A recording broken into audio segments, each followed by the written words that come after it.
Sejam muito bem-vindos a mais um vídeo nesse canal. Hoje nós vamos dar continuidade ao Salmo de número 20, que é o Salmo de número 21. O Salmo de número 20 é aquele salmo onde o povo está orando para que o rei seja guardado, né? Para que o rei permaneça forte, que o Senhor o ajude. E o Salmo 21 agora é o retorno da guerra. Então, quando no Salmo 20 o rei está indo para a guerra, no Salmo 21 é uma oração ao qual eles estão agradecendo o retorno e a vitória do rei. Esse salmo tem uma coisa curiosa, que nos últimos anos muitas pessoas estão apontando ele como um dos salmos mais messiânicos que tem, porque ele aponta para um rei, para uma glória vindoura, para uma coroa de ouro fino, ouro raro, e essa coroa é colocada em cima da cabeça de Jesus. Então, enquanto você lê esse Salmo de número 21, pense não apenas só em Davi, mas pense no Cristo também. Pense nessa honra, nessa coroação, alcançando Cristo Jesus. Então ele começa assim: Ó Senhor, o rei se alegra em sua força e se regozija intensamente em tua salvação. Tu lhe concedestes o desejo do coração e não lhe negastes a petição dos lábios. Pois tu lhe proporcionaste ricas bênçãos, pusestes em sua cabeça uma coroa de ouro puro. Então essa coroa de ouro puro está fazendo uma referência a Cristo, né? Ele te pediu vida e tu lhe deste longevidade para todo sempre, para todo sempre. Grande é a sua glória pelo teu socorro. Tu o revestiste de honra e majestade, sim, tu o tornas abençoado para sempre, tu o enches de alegria em tua presença, pois o rei confia no Senhor, e pela bondade do Altíssimo permanecerá inabalável. Uma outra coisa que é muito fascinante nesse salmo, e na forma como o povo ora nessa primeira parte do salmo, né, para o rei, é que eles acreditavam que quando o rei se alegrava, eles também se alegravam. Quando o rei era abençoado, eles também eram abençoados. E eu fiquei fascinado com isso, porque quantas vezes nós somos ensinados a isso? Talvez quando você era mais novo, né? Ou até nos dias de hoje, né? O que é do seu pai é seu, quando seu pai prospera, você também prospera.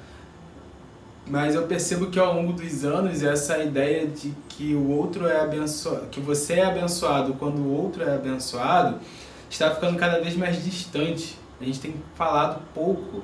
Quando está sendo liberada uma bênção na vida de alguém na igreja, dificilmente você toma aquilo para si. Então, se o Senhor está liberando vida, salvação, cura, libertação na vida de alguém que está do meu lado, meu irmão, vou estar aqui, ó, recebendo juntinho com ele.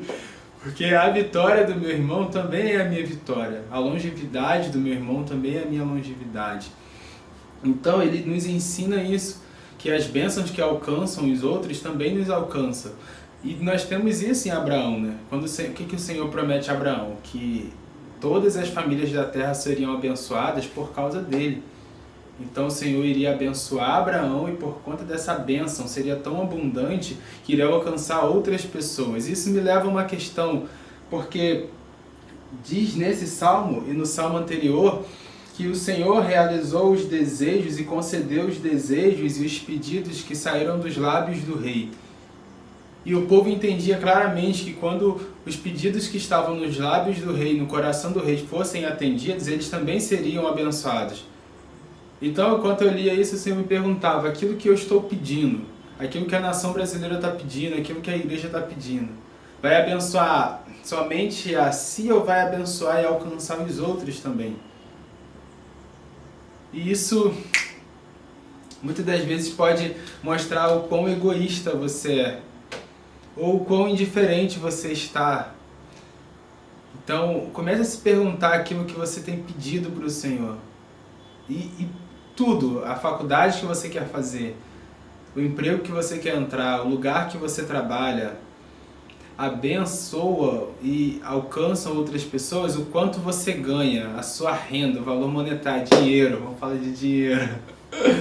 O seu dinheiro alcança outras pessoas. Não estou falando de alcançar 10 milhares de pessoas, mas alcança a sua família, você oferta na vida da sua família, do seu esposo, da sua esposa, claro que é um dinheiro só, mas da sua mãe, do seu irmão, do seu amigo próximo.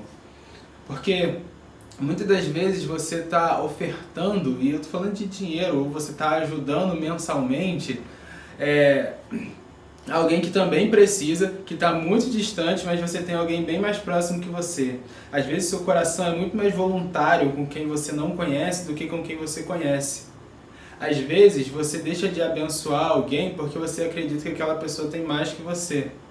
Às vezes você deixa de orar pela vida financeira de alguém porque você acredita que aquela pessoa tem mais dinheiro que você, então ela não precisa de oração pela vida financeira.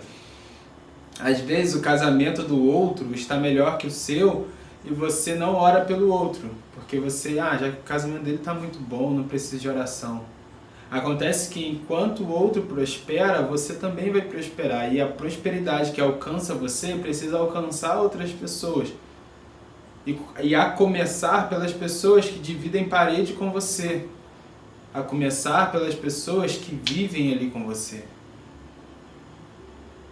Então, às vezes você está juntando um dinheiro para dar um presente a alguém que merece. Esse não é meu ponto, mas às vezes tem alguém do seu lado que precisa de muito menos, ou que precisa de um presente seu, talvez não tão caro, mas precisa de um presente seu, precisa de um abraço seu. Então, a minha pergunta é, quando você for abençoado, quais pessoas serão abençoadas?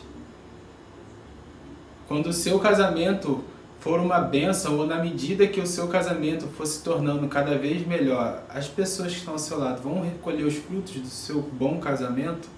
Quando você se casar, as pessoas que estão ao seu lado vão ser abençoadas com um casal, com mais um casal cheio de Deus para essa nação? Ou serão um casal um pouco que abençoa um pouco, que não são generosos em compartilhar aquilo que o Senhor ensinou, que o Senhor compartilhou com eles? Então, o versículo 8 diz assim: tua mão alcançará, e agora falando diretamente para Deus, tua mão alcançará todos os teus inimigos, tua destra alcançará todos os que te odeiam. Quando te manifestares, farás deles uma fornalha ardente. O Senhor os destruirá na sua indignação, e o fogo os devorará. Tu eliminarás da terra a posteridade deles e a sua descendência dentre os filhos dos homens. Ainda que intentem o mal contra ti e tramem perversidades, não serão bem-sucedidos, porque tu os farás fugir, quando apontares o teu arco contra o rosto deles. O Senhor, exalta-te na tua força, então cantaremos e louvaremos o teu poder. E essa segunda parte, o povo, nós exaltamos o Senhor porque Ele é forte, porque Ele é poderoso. Não porque Ele é um Jesus bonzinho, um Jesus pacífico, mas porque Ele é forte, porque Ele é justo, porque Ele defende as nossas causas, porque Ele não aceita e Ele nunca é passado para trás. Porque Ele é compassivo, Ele é amoroso, mas Ele é justo. Nós precisamos nos aproximar diante de Deus, nos achegarmos diante de Deus com amor, mas também com temor. Porque Ele é o nosso Pai, mas Ele também é Deus. Ele é poderoso. E nós não tememos o poder de Deus, porque nós estamos guardados no coração dEle. O coração dEle está em nós, as vontades dEle estão em nós. E nós devemos nos preocupar com isso, em fazer a vontade dEle. E o ímpio, e quando a gente se afasta, a consequência é essa. Os nossos sonhos são destruídos porque nós não estamos sonhando os sonhos dele, os nossos objetivos, os nossos projetos. A gente pode até prosperar segundo o mundo, mas diante dele nós somos pobres. Agora, quando nós partimos de um coração humilde, onde nós celebramos, ao invés de olhar para o outro com um olhar de inveja porque conquistou, porque venceu, quando nós olhamos com um lugar de humildade e admiração, nós somos abençoados pelo outro também.